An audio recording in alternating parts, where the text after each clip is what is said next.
What's up, everybody? Welcome to episode 8 of the Bay State Sports Podcast. I'm Pat Houston. This is Brandon Gookin. Welcome to our very special on-site episode. We are probably going to be working out some kinks throughout the episode, but I hope you enjoy our beautiful view. This is what Bay State Sports is all about. This is where it all started, so welcome to the spot. Brandon, how you been, I'll buddy? never forget episode 1. The image is like right behind us. We might see it later tonight. The sunset on the bay. Beautiful stuff. This is where it is. This is where it all began. Ipswich Bay, the Bay State Sports Podcast. Pat, I want to talk firstly on the Patriots, Yep. the NFL. Yep. Big news out of Cleveland, actually.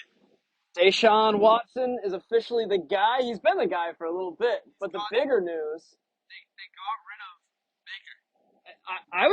I'm not surprised because I feel like when you bring on a guy like Deshaun Watson, it's only a matter of time. I think everyone kind of thought that Baker was going to be out of there. I actually don't think anyone thought it would take this long to get Baker out of there. I think everyone really thought that it was going to be like okay, Baker's done, whatever, move on. But they took their sweet time to get Baker out of there, and it turned out. He went to Carolina Panthers. They for already have a bag of Darnold, chips, pretty right? much. Yeah, they already have Darnold, but I don't think that Carolina has the faith in Darnold like they would a Baker Mayfield or I feel like Baker Mayfield is a better quarterback. The Browns system is notoriously bad. Yeah. Even before him, they were like, actually before him they were terrible. They would go like 0-16 every year. So Cleveland's been a very tough place for football. yeah, and it's tough for them too because they have like some of the most diehard fans like in the country. They kept showing up to those games, rain, snow, sleet, or hail. They were there. So, But they used to be a garbage fan base. They used to throw like beer bottles and all this junk on the really, so field. they're the modern day Yankees. They lost. I saw that out of New York, the Bronx, but they actually ended up losing their stadium like a decade ago, like a couple decades ago. No kidding. Yeah, it's this big thing in Cleveland. They lost their stadium. They ended up getting it back, but they're very passionate. Yeah. That's the way you could say it politely. that's the nice way to say it. That's a nice way to say it over in Cleveland. But I want to talk about what this means for Carolina. Yeah. You have Sam Darnold, who was a project in New York. Yep. Did not really pan out. They ended up drafting their new quarterback. Zach Wilson. Yep. They move on from Sam Darnold. And then, out of nowhere, they just go for Baker. Why not, I guess? I mean, if he's available what I think it was like a protected 5th round pick, and that's it. Yeah. So they were really like someone just take. Well, the big thing about Baker too is they just paid him. Yep. He just got a bag from the Browns, and as soon as Deshaun Watson became available, they were like, whatever, let's move on and just move on to something better. But it was time for Cleveland to really go for a consistent quarterback draft because they've had Nick Chubb over there this whole time. Yep. They have a very good wide receiver too, but their run game and their offense was perfect. But they had Baker Mayfield in there last year, and they didn't make the playoffs. No, they didn't, which is tough too because I mean the NFL is a tough league right now. There's a lot of teams out there that are really good. Like I think we talked about Wilson going over to the Broncos. We're talking about Wilson going over to the Broncos. Wilson over to the Broncos in the AFC. Yep. So that whole division is stacked. You have the Raiders with Derek Carr and all the weapons around him. Devontae Adams is over there. You have Mahomes, who's just Mahomes and is going to make a push every year for the playoffs just because he's Mahomes. It doesn't matter who's on his team. And Andy Reid is a lot of people talk about Pat Mahomes, but Andy Reid is really good. But they no longer have Tyreek. Tyreek's on the Dolphins now. Who Tyreek's coming out and saying that who's the kid over there? Tua is a more accurate quarterback than Mahomes. Yeah. He said Mahomes has the arm strength, but Tua's got the accuracy, and I don't believe that for a second. What is he going to say? Yeah, right. He just got traded there. He's down in Miami. Who doesn't love Miami? Miami's a great place. Of course he's going to say that. I don't buy it for a second. Nah. We'll see, Pat, how the AFC East pans out. It's Yeah. going to be contested. Yep. You're looking at Buffalo. The New England Patriots, they just got off of N'Keal Harry this week. Finally! They got rid of him, finally. Clear up that cap space. Yeah, no. He ended up in Chicago. Was it Chicago? Chicago. Oh, yeah, Justin Fields, new weapon. Yep, Justin N'Keal Fields' Harry. best weapon. His wide receiver one. Didn't Chicago is a mess. Robinson got traded out of Chicago, didn't he? Was it Robinson? I believe Allen Robinson got traded out of Chicago, so they needed a new weapon, and N'Keal Harry was right there. So What's the answer to that? We went way too long with N'Keal Harry Oh, last episode, so I just wanted to bring that up. He's been moved on. Pat, we can also look at the NFC right now. Yep. There's a lot more structure there. You have Green Bay, who's going to be right there. It's Aaron Rodgers. I mean, Aaron Rodgers can bring that team. He doesn't have his best wide receiver anymore. nope. But It's still Aaron Rodgers, though. He'll figure it out. he's made he's won his division, and I think they've had the best record in the NFC in the last 2 years. Yeah, I mean it. He's got MVP. Aaron Rodgers is in his prime right now. The one problem he has is the 49ers. Oh, with Debo? No, the quarterback that keeps beating him. Oh, Jimmy Garoppolo? Jimmy G. Ex-Pats boy. Jimmy G. Absolute always legend. giving Aaron Rodgers the work. Yep.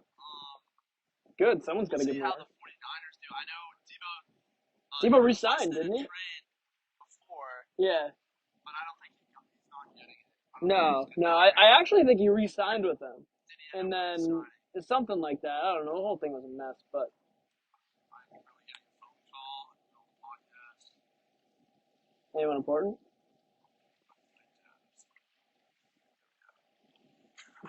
Anyways, Podcasting. On site. Live photo. Anyway, sorry, continue. the 49ers, they made the Super Bowl 3 years ago, I believe. Yep. And last year they made the semifinals. A lot of people make fun of that team, but that team isn't a bad team They're at always all. building, and they have the Yeah. project of Trey Lance. Yeah. I think they're coming. I don't know if this is the year. They have a good head coach over there, I too. think Jimmy's still there, Yeah, I think Jimmy's this still the year. guy. Yeah, Jimmy's still the guy over there right now. and we'll see when they're ready to move on, because clearly the plan is Trey Lance. They traded up so far in the draft to go get Trey Lance. And they were kind of mixing in like a little Jimmy G, a little Trey Lance last year in a couple of games. So I think the NFL season's going to be pretty exciting this year. There's a lot of fun new teams to watch. There's a lot of fun, exciting stuff going on. So I think that's going to be a fun division to watch. I think we're in single digits of weeks for the preseason. Yeah, I think it's like 9 at this Now we point. just made the 9 mark.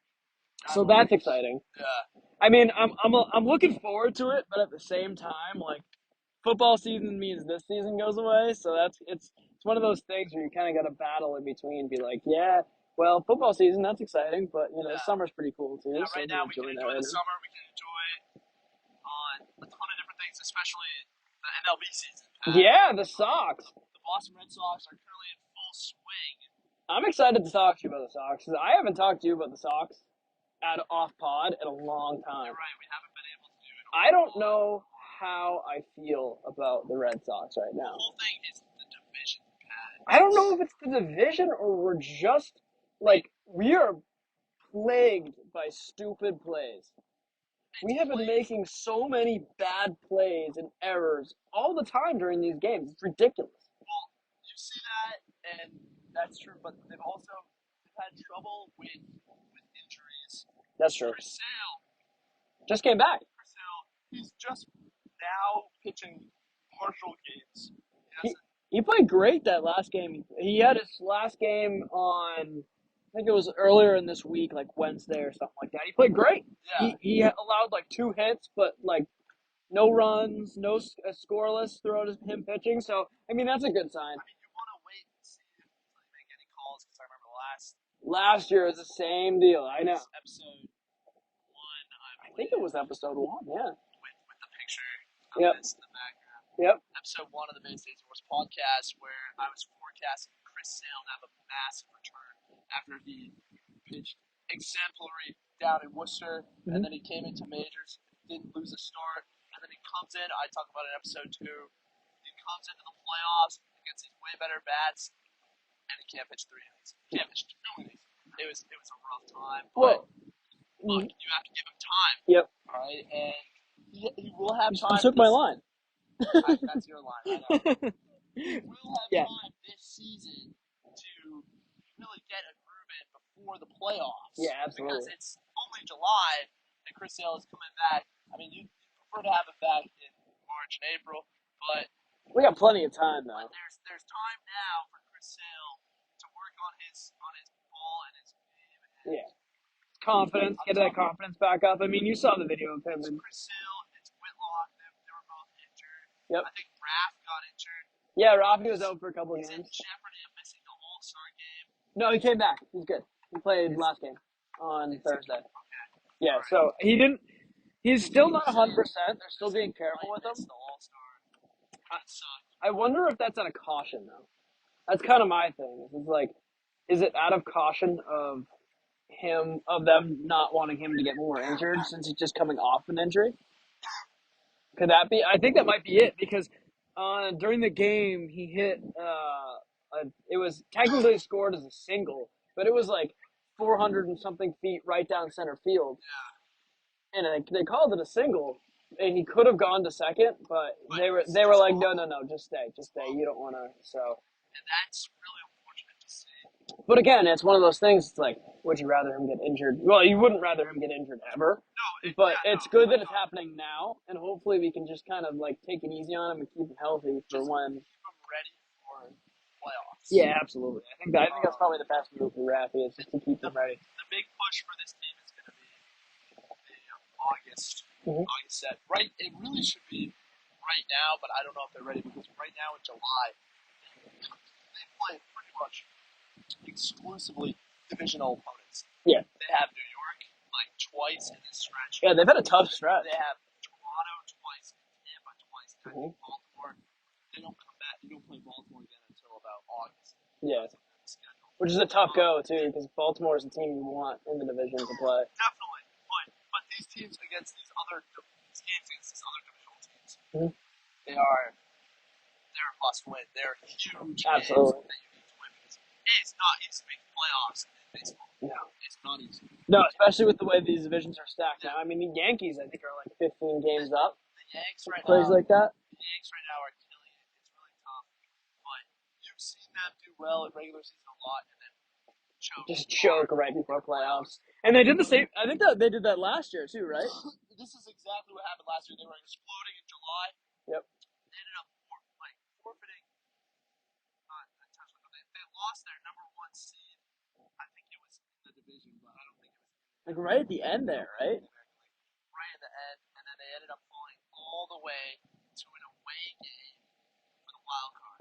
They just made the wild card. They were competing with us, Seattle, Toronto. Which is wild because. And then it was New York. It was a 14 race for that last spot. Yeah. And we got the home game, and New York got the away, and we beat New York. The thing about a wild card game is it's one game. Yep. Whereas all the rest of the playoffs, they're series, and you can adjust throughout the series. Yeah. But in the wild card, it's one game, and anything can happen in one game of baseball. Oh yeah, I mean, it's baseball's one of those tough sports to like judge on like what's gonna happen in the future too, because like there's so many games that like you don't know. Like a lot of the times, like NBA, like you could have like a day or two of practice in between, and, like work on things and like try new things. I feel like in the MLB, like you're trying things in game against opponents when it matters. Oh yeah, which you're is doing a lot of experiments because there's no time for practice. There's like sometimes it's just there's a game every day. Yeah, there's a game every day. There's 6 to 7 games a week. Yeah, and some are doubleheaders. That's one of the big reasons why you can't like overreact to games like this. One single game. Yeah, because it's just like, you know what, they could be trying something new. And honestly, it's similar to the Celtics starting last season. I mean, new head coach. They had a shortened preseason because COVID and all that nonsense. But it's one of those things where sometimes you just got to try stuff in a game and just see how it goes in real life. So I'm wondering if they're taking pre-All-Star break as like, okay, let's try new things here and there. But at the same time, like, and again, we were just saying you can't overreact to like 1 or 2 games. But these last 2 games have been horrendous with the errors. We've lost because of just like bonehead errors. And so, that hurts. yeah, it sucks because especially for like pitchers, like Sale's game where he pitched, we lost because we had a bonehead move. It was 3 runs in like 1 play. Yeah, and that's really tough. That can't be happening on a major league level. No. So hopefully they figure that out. You know, it's one of those things where it's like, You look at that infield, they should be on top of it. I mean, the first baseman and the third baseman, they're a little suspect out there sometimes. yeah, with Franchy Cordero. Franchy Cordero. But you look at Bogarts. Yep. Story. Trevor Story. Who's injured? The hand contusion was last time I heard. Whatever that means. That's tough. Yeah, hopefully that gets cured quick because we definitely missed him out there. That's for sure. But like you look at that infield, they should be solid most of the time. Right now, with that injury bug, the Sox they're struggling. I mean, just gotta get healthy. I'm pretty sure we're still in second, which is good, but it's not great because we're 15 games behind. Everyone is 15 games behind the Yankees. I mean, the Yankees are just blowing everybody out right now. So New York's payroll is insane. They're through the roof. Oh yeah. I don't think anyone is even close to that payroll, and that's just how it goes. Yeah, I mean it's just the Yankees. They have so much money, they just don't know what to do with it. They just throw it. They don't care. They just write blank checks. That's how it goes in New York. But honestly, they do that, and they look wicked good in regular season, but in the postseason, in the postseason, Boston always edges them out. Yep. Boston always finds a way to edge them out, and I'm looking forward to see how we do and make out post All-Star break and into the real nitty-gritty time of the season. It's gonna be fun getting up onto October. Yeah, July, August. And then we'll see what happens in postseason. Yeah, when it all gets real. If we can get there. Best part of baseball, baby. Yeah, Pat, I think now we can move on. Hit the Bruins? We can talk about some Bruins. They just... This is rare for us, but... moved on from their coach. Bruce Cassidy. I don't love that move. I think Bruce Cassidy was... Yeah. And, talking to people who are more invested in the Bruins than I am, their takes have mostly been that it's just the front office trying to save face. That's what it is. That's what a lot of people have been saying. And I tend to agree. It looks like it. You know what I mean? Because that coach Bruce Cassidy, he got them to the Stanley Cup Finals. Year after year. They played against the St. Louis Blues in 2020, I believe. Yep. They lost. But they've been a perennial playoff team. Yeah. They make the challenge for that second round. If they get past there, that's when they make the finals. Actually, they make the finals. They always get past the conference finals. Yeah. So I mean, I think this year was a fluke, but at the same time, it's tough to see the coach go though. It is, but like, you know what? Maybe we were saying the same thing about Brad Stevens, right? You're right. So you never know. It might be one of those things where the team just needs a shakeup, right? And I guess if your team is solid, you don't go just blow it up, right? And obviously, like, we're a solid team. We have Marchand, we have everyone that's good on that team. Marchand, Coyle. All those guys are, and a great team. I believe they're all sticking around too. They're very well finesse players. Yeah, and they've been playing together forever, so it's one of those things where it's like, you can't blow that up, so I guess you have to blow the coach up. And especially after a disappointing season like this season, I can see why they would think doing that is a good idea, but I'm still kind of on the fence about Pat, it. when you look at the PR, if you're not going to get rid of the coach, or you're going to get rid of the GM. Yeah, and but the GM. GM and the owner, they're tight. Yeah. Well, they're both ex-Bruins players. They're both ex-Bruins players. So who's going to go? Who's going to take the fall? Bruce Cassidy. Bruce Cassidy. Same thing happened in Los Angeles Lakers. Yeah, and that didn't work out too well for the Lakers. So they ended up getting Darvin Ham. Oh wait, yeah, this year, yeah. So we'll see how that works out. I actually like Darvin Ham. Well, Pat, I was going to tell you. If you asked me 2 years ago, last year, would I prefer to have Brad Stevens as that coach? I'd tell you 100 times. Of course, I love Brad Stevens. Big Brad Stevens guy. Yeah. X's and O's. He's a master. And then they got rid of Brad Stevens. He got promoted to president of basketball. They bring in a and he's been doing a great job too. Who challenged for Coach of the Year in his first year. In its first year. And I'm a huge Ime Udoka fan Yep. now, but it all just takes time. You can't take anything just straight up as it is. You have to give it a chance. Agreed. And we got to see what happens with the Bruins, because I remember when we first got Udoka, I was not a fan. You were calling for him to get fired. I was absolutely livid. Yeah. Just because the team was underperforming, and we had such a great head coach before, and then we got rid of him, and now we were faltering. Lost the locker room. Marcus Smart calling out the players. Yeah, that was nice. But it all was for the best. We went to the finals. We made it to the finals. So, the Boston Celtics, they made it to Game 6 Yep. of the NBA Finals against the Golden State Warriors, and they ended up losing, right? Yeah. But now that we're like a month removed, yeah, now that we've I kind can of look at the season and I can be happy. Yeah, I mean, you can't complain about. I mean, you can, but it makes you feel a little better that it was Steph Curry, Draymond Green, Klay Thompson, and then just like their up and coming kids. I mean, that team is stacked. Oh yeah, they have star power and they have depth. And the thing is, they've all been there. I mean, all the reports I'm hearing is in that locker room is I'm hearing, okay, they have Steph, they have Klay, and they have Draymond, and they have Iggy, and all these veteran guys. And it wasn't the fact those veteran guys. I mean, Steph was going out and doing stuff that you can bet money on that he's going to play out of his mind every game. But it was more of like the calmness in the locker room that I think carried them to the finals. I mean, they were down 2-1, something like that. They were down 2-1 when they played Milwaukee. Yep. And then against Miami. Oh no, I'm talking like Warriors. They were in the finals. They were down. Were they down 2-0 or 2-1? The Warriors were down 2-1. Yep. They were down 2-1 and they came back.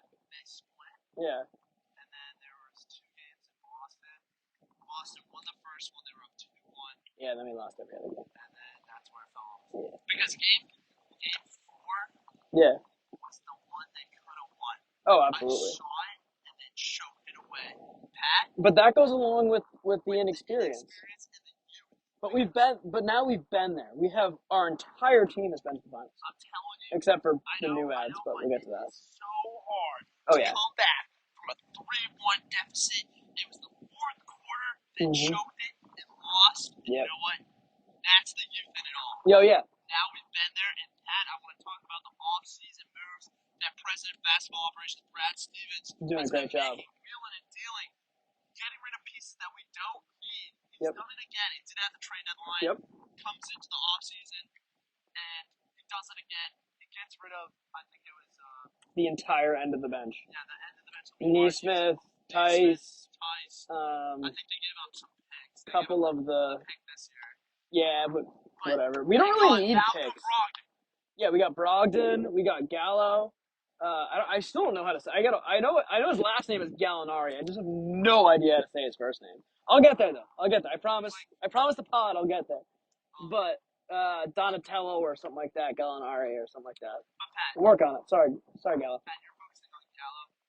We gotta talk about Brogdon. Oh yeah, absolutely. What an addition.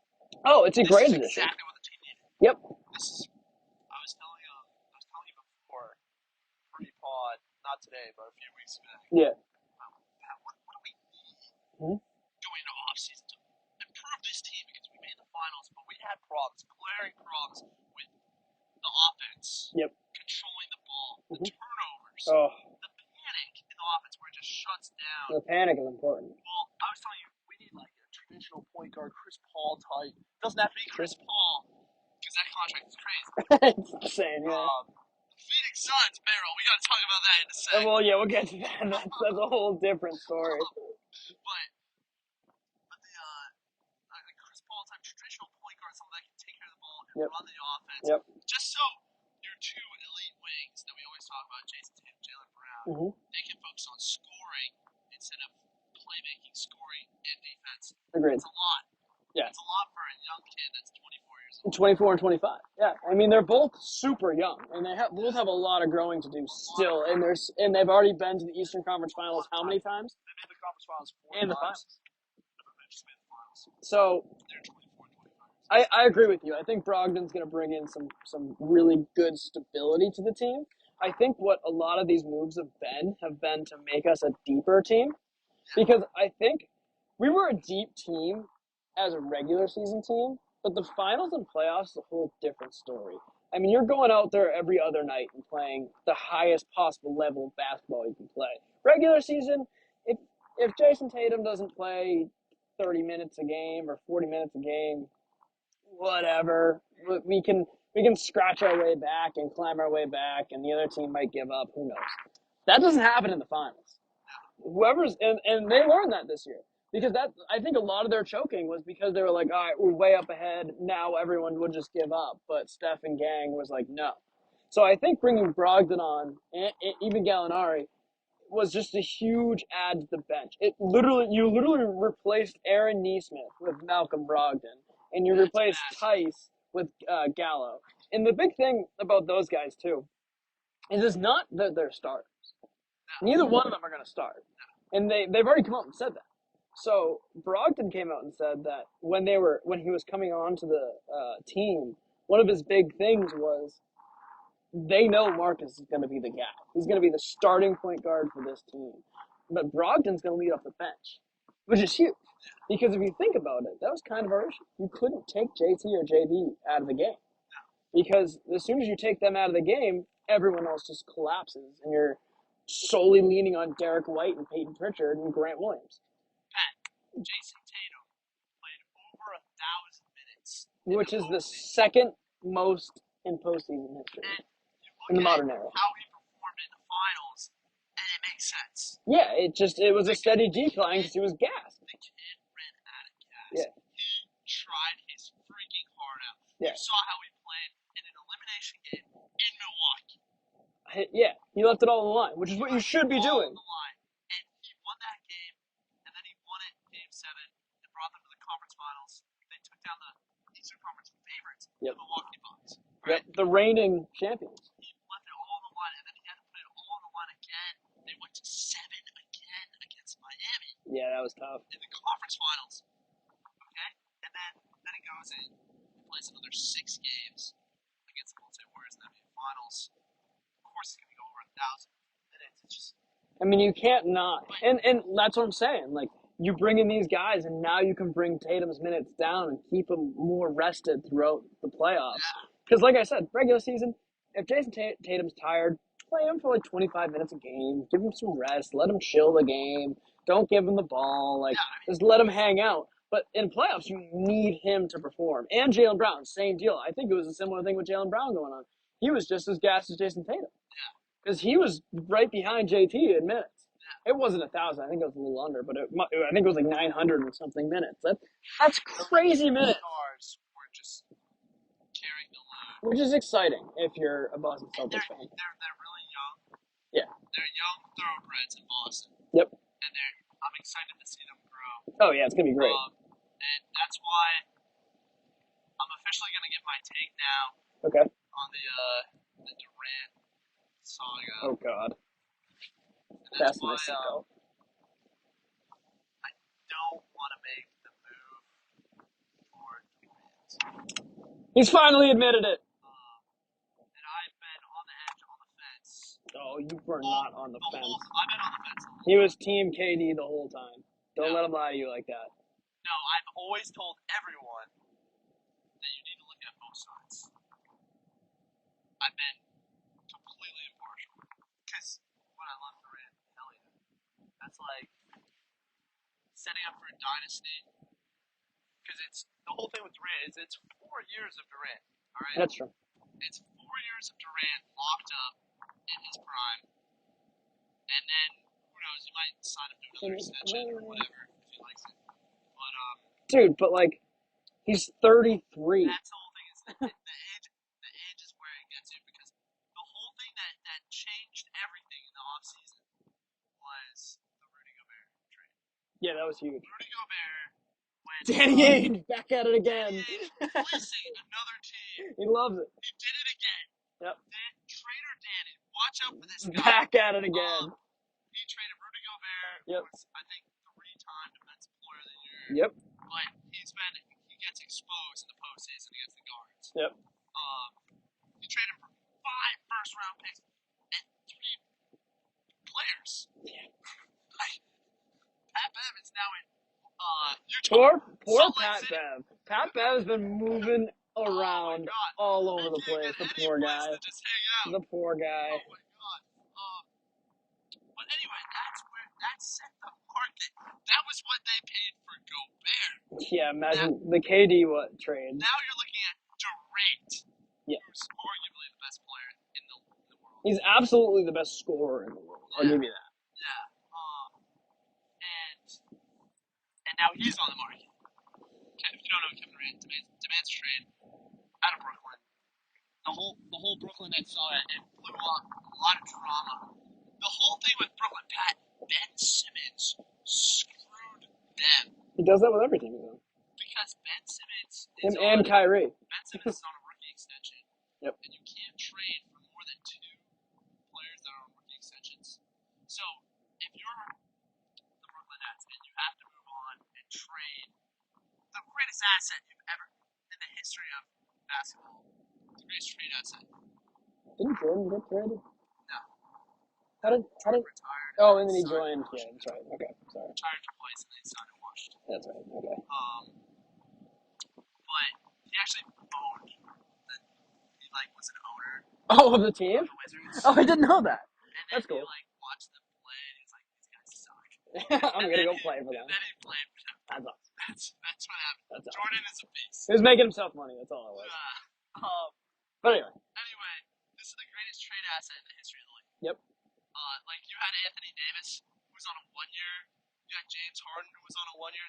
And great players, historically great. In their own rights, yeah. Players. But they're not Kevin Durant. But they're not Kevin Durant, and it's Kevin Durant for 4 years. Yeah. Last time KD left, that was when he was a free agent, right? Kevin Durant, yeah, he signed in Golden State, and then he signed Brooklyn. So he's never been traded. He just signs places. Yeah. His contract ends, and then he signs. Here's my bold take. I don't think he's going anywhere. I think Kyrie's getting traded. I think the fact that he's demanding a trade is just to get Kyrie off his team. No, that's why he wants out. He wants to get away from Kyrie. No. Because he wants to play with Kyrie? No. They both want out. Oh. But Kyrie got screwed. No, Kyrie screwed them. Kyrie did screw them. As he does every team. His whole plan was to get his 4-year max. Yep. And Brooklyn didn't give it to him. No. And so Kyrie was forced into a situation where either he could opt in and make his $35 million this year, or he could pull a what's our boy's name, Dennis Schroeder. Oh, my boy, D. Schroeder. And opt out and go sign with the Lakers for $6 million. Which is crazy money. Still. Crazy to us. But not Kyrie. Making fun of Dennis Schroeder for the last 7 months. Although you can't make fun of Dennis Schroeder anymore because now the biggest bag fumbler is Mikal Bridges. Not Bridges. Is it? No, Miles Bridges. That's what it is. Yeah, but he's just the worst human ever. So. That's why he deserves to fumble his bag. We're not talking about that. We're not getting into detail. But if you want to look it up, look it up. But he's a terrible human being. Anyhow. Yeah. Anyways. Why'd you bleep that out? Anyway. The whole thing with Durant is I don't think that's a whole thing at all. I don't think Durant is actually going anywhere because the asking price is too much. And the whole thing that screwed the market back. Yeah. DeAndre Ayton and the Phoenix Suns. The Phoenix Suns were the front runner to go get Durant. Alright? Yep. Phoenix Suns, they made the finals 2 years ago. Last year they flopped in Game 7 against Dallas in the conference semifinals. Bad. To the point where they had to put out an apology letter. Yeah, they put out an apology to their fans. That's bad. That's just... I mean, they lost by 40 or something crazy like that? Yeah. They put up... Chris Paul and Devin Booker, they put up 20 points. Totally, yeah, that's bad. Total together. That's bad. Horrific. Can't be doing that. If I'm a Phoenix Suns fan watching that, I'm like... Oh my God, I would stop watching the team. But, no, I wouldn't. Let's stop. But they were the front runner to go get it. Because they were going to do a sign and trade with DeAndre. Yep. Who they've had disagreements with, and they don't want to pay him. They didn't pay him last year, and they don't want to pay him this year. Justifiable. I mean, he doesn't get along with their coach, Monty Williams, who sets the culture. And Monty Williams is a great, exactly. He's a great coach. I don't know why he doesn't get along with him, but should. Either it's ego or I think it's a big part of it. But the players that were drafted after him were actually Yeah, they've been performing better, that's for sure. they've been performing better. But the Suns needed a center, so they signed him. They drafted him. But the Phoenix Suns, they were the front runner to go get Durant because he was a young player. If you're the Brooklyn Nets, you're looking for a young player that you can build around, and lots of draft picks, lots of young players, draft picks that are aspiring young stars that you can build a team around.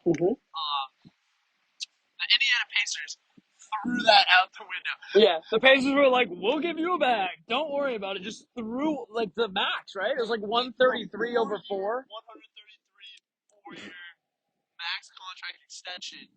Adam. Right at DeAndre. So the Suns immediately accepted. As soon as they got the sheet, they signed off on it. The Suns immediately matched it. So now they have Chris Paul's horrible contract. They have Devin Booker, who's good and on a decent contract. I think he's 195 over 4, but he's worth that. Yeah. And then now they have Ayton that's 133 over 4. I don't know where their cap space is. They are over the cap. They're in the tax. Like deep in the tax. Celtics are also deep in the tax, but we're a finals team. Yeah. And we're building to go back to the finals, so it's not a big deal. The Suns just flopped out of the conference semifinals. To just Luka. To just Luka. The Mavs is just Luka. Yeah. Well, there's some pieces, but there's. Well, they lost Brunson now. Oh, they did. I forgot but they about did that. get the kid that I told you that I wanted out of Houston. Oh, the center. What's his name? Oh, I forget his name. Look it up. If you're at home, look it up. You can't. It'll come back to me like halfway through the pod. But yeah. Actually, the Mavericks got a lot better in the off season. They've made a lot of really good moves. So, and they've gotten Luka a lot of help. So I think that'll be good for them, especially losing Brunson. But I think they needed to lose Brunson to make cap space for all these other guys. But no, I think the Mavs will be pretty good this year. Celtics are gonna be really good this year. I'm not gonna make any bold takes yet, but because I don't want to jinx our team. But I'm going with that one. And I don't know. I think it's gonna be next season. I'm very much Christian Wood. That's right. Yeah. I was gonna say White, but I was like Derek White's on our team. And he's not a center. Christian Wood's going to be very helpful for that team. Kind of space the floor a bit for Luka. They got a couple guys that'll space the floor a bit for Luka, which is good. They needed it. They really did. It was a big loss, but they weren't going to pay him the bag that New York paid him. No, he wasn't going to get that bag there, so it's fine. And in New York, they're actually go to the Knicks. It's fine. They're in the sweepstakes for Donovan Mitchell now. I saw that. That's the whole thing now in the offseason. Yeah, because Danny's trying to move him now. Danny is looking for more than what they got for Gobert. Well, I mean, as he should. As he should, yeah. Which Donovan Mitchell is very, very good. Yeah, Donovan Mitchell is they're gonna get a haul for Mitchell. Would you rather have Jaylen Brown or Donovan Mitchell?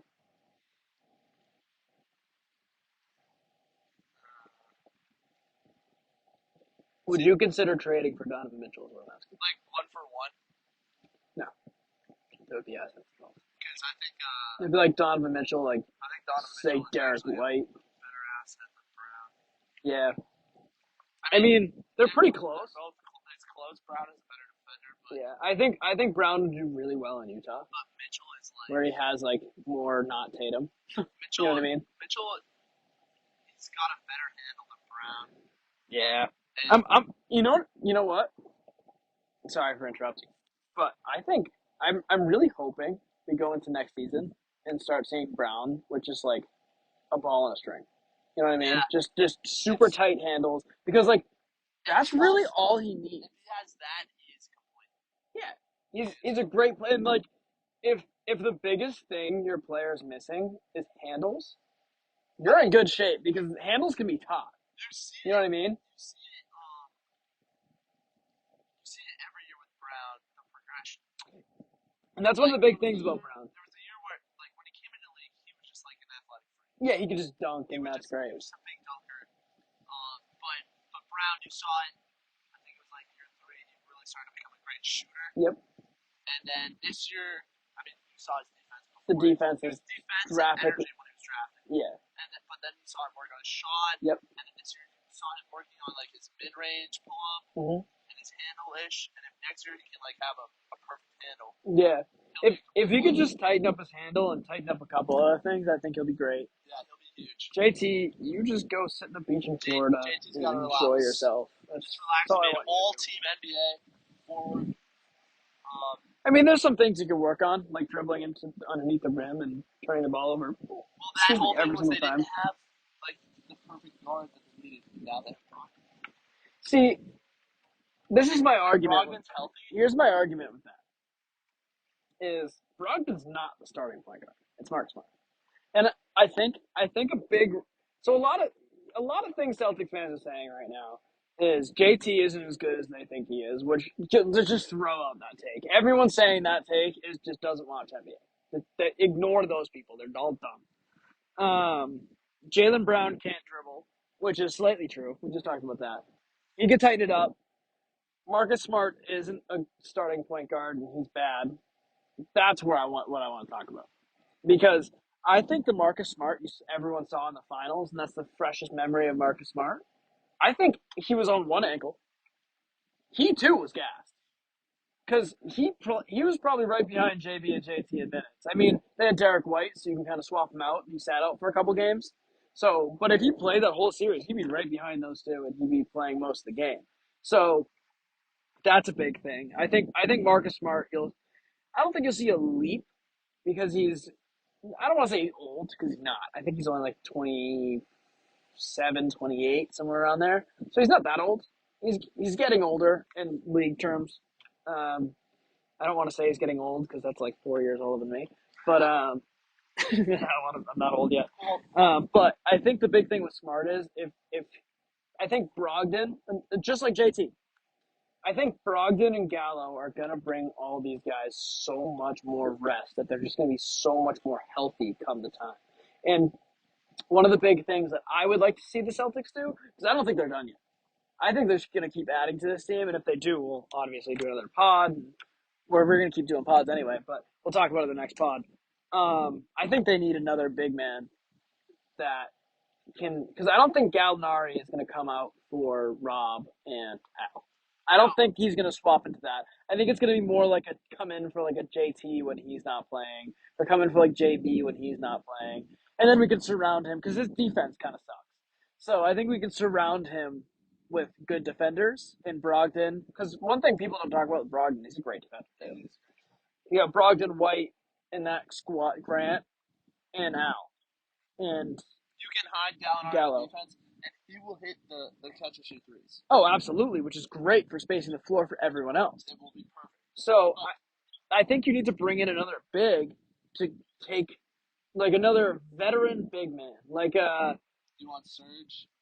no, mostly because I'm biased against Serge because He's older. he's a lot older. I'm thinking of someone like not Boogie Cousins in particular, but more like Boogie Cousins, right? Like someone who's like just big and can play defense. Like I don't care about scoring. I just want someone to like take minutes off of Al and Rob. You want Aaron Baines? I would love Aaron Baines. Aaron Baines actually I think would be a good fit. I think the Celtics have already come out and been like we're not doing we're not going. Everyone stop the rumors. We're not going for Baines. But I think someone like Baines would be good, right? Yeah. I mean, someone that is a step up from Tice, but I think Gallo is the step up from Tice. I think you need a true center. They don't have to be really good either. And summer league, yeah, a rim protector to fill in someone to help Rob, and then Al Gallo kind of helps Al because they're kind of similar players. Al obviously has better defense and better IQ, but Gallo kind of makes up for it in the 3-point show, and so I think yeah, I think you nailed it. You need someone to help out Rob and take some of the minutes off Rob. But there's a couple guys in summer league that I think might be able to do that.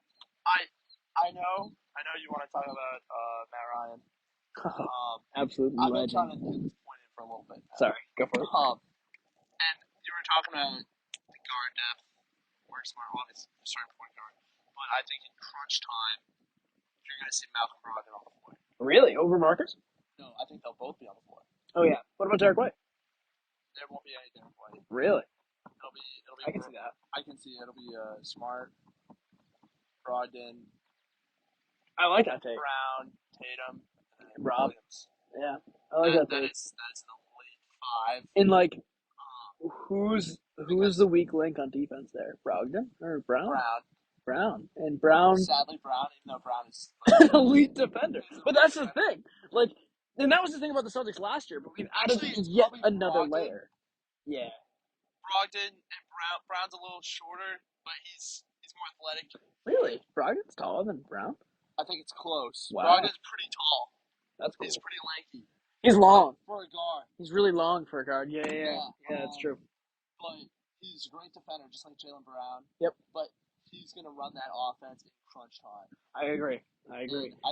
And I think Udoka will trust him with the offense. You know what I'm wondering?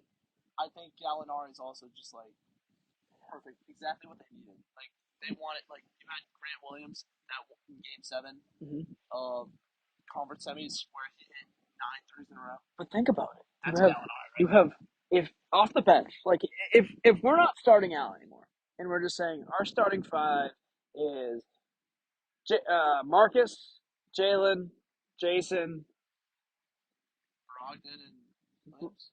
I guess it would be Marcus, Brogdon, Jalen, Jason, and Rob. And Williams. No, but Brogdon said he's coming off the bench. I know Brogdon's going to be the 6th man of the year. Yeah, but like, so who's starting?